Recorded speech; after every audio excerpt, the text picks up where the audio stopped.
Norma Jean Baker of Troy by Anne Carson.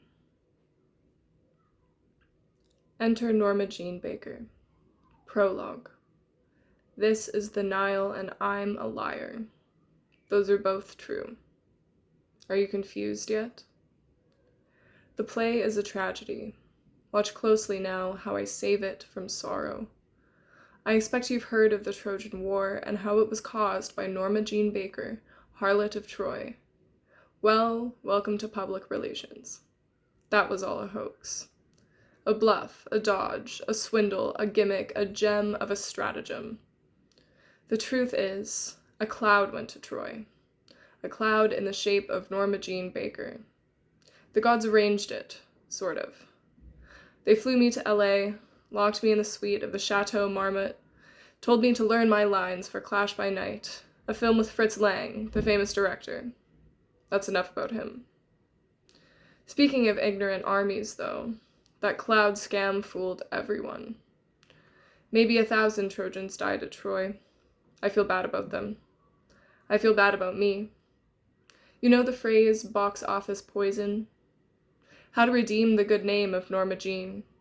How to explain it all to Arthur. My good husband Arthur, king of Sparta and New York, dear honorable, old-fashioned Arthur, who led an army to Troy to win me back. I am after all his most prized possession. The Greeks value women less than pure gold, but slightly ahead of oxen, sheep, or goats. But also, and more important, Arthur is a man who believes in war. Men standing shoulder to shoulder, tempered in the fire of battle. Himself, in a crested helmet, his army rippling around him like bees smelling honey.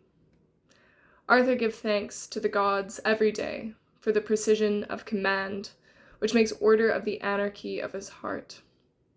A cloud, he'll say? We went to Troy to get a cloud? We lived all those years knee-deep in death for the sake of a cloud? I'm not sure he'll believe me. I'm not sure I believe me. Just think, when the Greeks first beached their ships at Troy, they could see the legendary city glittering a mere football field away. It took them 10 years to walk to it. 1,000 bloody t-shirts left on the sand. Oh, I need a drink.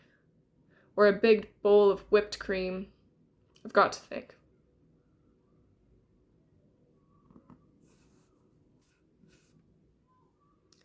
Three by Ann Quin. Scarecrows became scarecrows again, and he went on tour once more. Up north, letters became fewer, until the one she had been waiting for finally came, which she read, put away, and read again. If only she'd have made more of a scene, what could I do, dear, but give him his freedom? Perhaps I thought he'd come back, he'd done it after all so often before. A change overnight almost desired, as when waking from a dream and going back. But it alters of itself. I always believe that no matter what happens, it is for the best. As one door shuts, another opens. That's my philosophy, always has been, she'd say, attempting to cover the blood clot with powder, lipstick, on her upper lip. Ah, well, that's life and things must go on. Perhaps it's for the best, she'd murmur, over addings up, in margins of the newspaper, and walk 2 streets away if tea was 2pence cheaper there.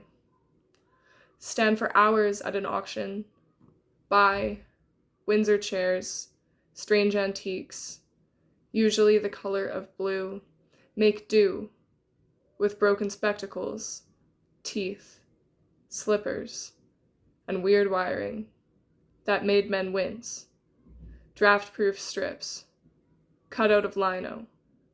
That's the worst of a woman on her own, she'd say. putting towels near the door to keep the wind out, shyly protective over plants. I must be green-fingered, you know, no one else can make them grow like that. Busy lilies crowded the sills. Plants flowered that weren't meant to flower. She had forgotten the names of. Dresses she made for herself. Do you know, dear, they couldn't believe I'd made it myself, and all by hand, too, on hands and knees round the floor, placing pattern pieces on material, pins in her mouth, oblivious. Wish I had a nice large table to do it on, a proper preserving pan, and copper pots like they have next door. She bends over the brass box with a scene of the den of thieves that stores coal, gently rubs the remaining liqueur glasses out of a set of 12. Plates with paintings on, in the glass cabinet. Brightly colored cushions she had also made, by hand. What we really need now is a nice settee to rid of all these old chairs. She'd wistfully sigh, twist the imitation sapphire ring, light another cigarette. Worry about what next to do, what had not been done, what there was to do, what might happen in 2 weeks' time that never happens. Tells of strange dreams. She remembers, after they have come true, eats bunches of watercress, swears it stops the pins and needles in her arm, broken when a child, bears in a plate of crumpets, contained in a quiet excitement, draws up her chair, closer to the fire, begins to knit another mohair jumper, plans a sailing holiday, a cruise, trips to the island, never going further than the travel brochures. So much to do, dear. In the flat, then, there's the plants. Who would look after those?